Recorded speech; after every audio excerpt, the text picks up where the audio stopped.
So you may have just inherited a home, found out it has a reverse mortgage, and you're wondering what the heck that means and what options you have.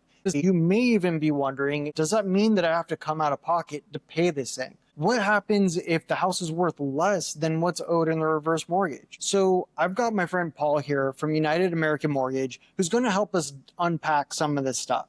Let's take a look. Paul, so if you're in that situation, what's the solution? Do you have to come out of pocket to pay for it? One of the nice thing about having a reverse mortgage is you never owe more than the property is worth. So a reverse mortgage is what we call a non-recourse loan. That means that heirs who inherit the property never owe more than the property is worth. If you choose to sell the property after your parents or family member have passed, if you owe more on that particular mortgage than the property is worth, you sell it for what the property is worth, and there's no way the lender could come back to you for the deficiency between the market value and the amount that you owe on the current mortgage. And it works kind of like a short sale. Correct. You look at what's available, what it's sold for, you get the approval for the bank, and everything's good. Is there anything that we're missing or anything else that people should know? Absolutely not. So if you inherit a property that's worth less than what is owed on the current reverse mortgage, you sell it for market value. There is no recourse, no repercussion if there's a deficiency between the sales price or in the market value. All right, now let's say, what if you inherit a home, it's not going to sell for as much as what's owed on the mortgage, and you want to buy out your relative?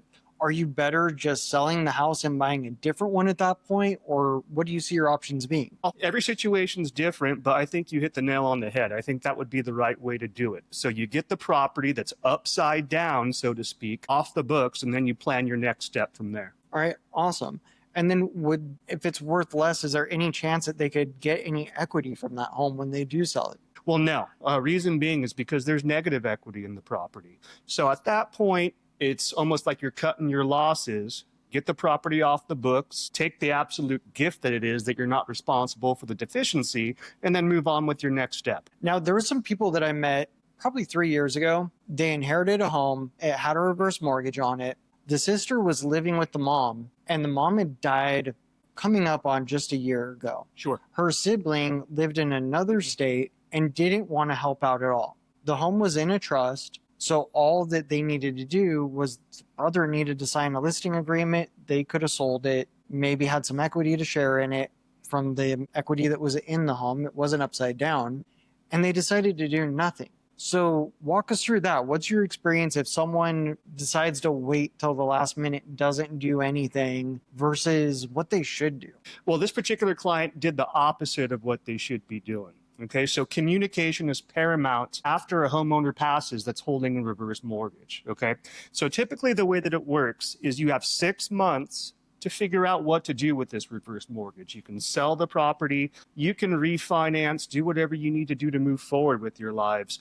Communication is paramount. So in the instance where a homeowner passes, the property is inherited, communication again is paramount. So you want to contact the lender ASAP to start sorting out your options. The way that it typically works is you, the heir, have 6 months to either sell the property or refinance the mortgage in your own name. So during that time, that 6 month period, I hear you saying two things. One that you're saying and one that you're not saying yet, which is communicate what you're doing. And as long as you communicate what you're doing, they should be willing to work with you. Number two, keep paying the bills. Like if there's HOA dues that are due every month, if there's insurance that's due, property taxes, things like that, you still need to satisfy those bills while you're figuring out what to do with the reverse, correct? That's 100% correct. So with reverse mortgages, they don't have what's called impound accounts. So your property taxes and your insurance are separate from your monthly mortgage payment. So the impound account, some people may pay their insurance and their property taxes as part of their monthly payments,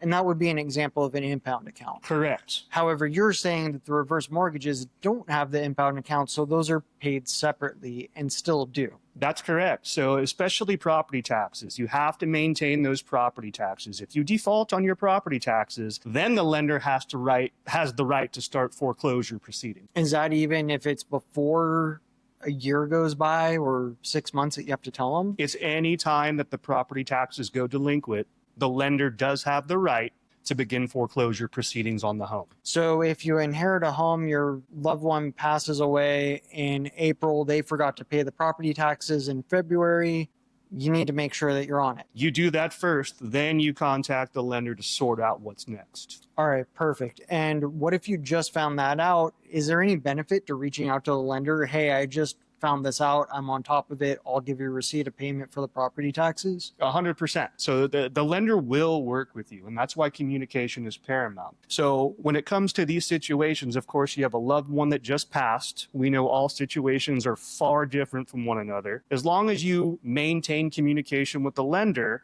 and advise them of your intentions, they will work with you. I mentioned the 6-month time frame in which you have to do something with this reverse mortgage. They will work with you to extend that. They'll extend it to a year. In fact, in a lot of cases, I've seen it gone longer than a year. As long as you are showing that you are trying and maintaining communication with the note holder. But if you're just trying to push it out as far as you can to see how long you could get away from doing anything, Then it's they're probably not going to work out the way you hope. Then they're going to take the property from you. Mhm. All right. So it sounds like we're left with just a couple of things to do. Communicate openly with the lender being number one, and do what you say you're going to do. Number two, review everything that's there. See if there's any other bills that are due, like property taxes or insurance, and make sure that you're current on those. And number three, if you have questions for us, reach out to us. We can help you walk through this. Just send me a text,